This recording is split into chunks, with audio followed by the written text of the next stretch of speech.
Missouri's plan to expand access to high-speed broadband internet is moving forward. A $1.5 billion plan has just been approved by the federal government. Joe McLean reports on what that means for the entire state of Missouri.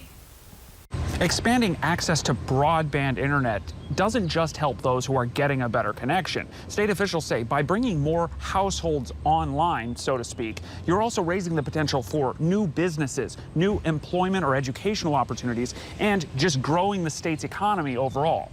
Kevin Brown is better known by Butch as the owner of Butch's Auto Shop in South Columbia.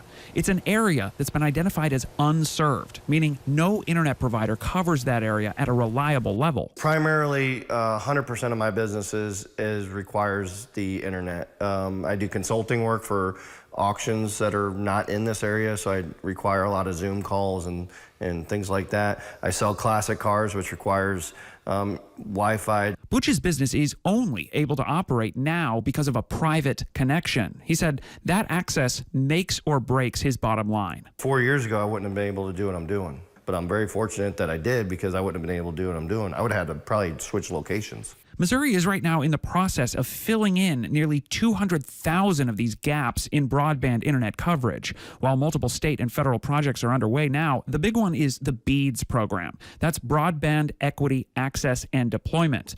Last week, Missouri's game plan was approved by the National Telecommunications and Information Administration, meaning Missouri is now able to pull from $1.7 billion. That's the third largest share of funding of any state. BJ Tanksley heads the state's broadband development office and said there's still work to be done. We're probably talking next summer before construction really starts, but there'll be a whole lot of work going on behind the scenes.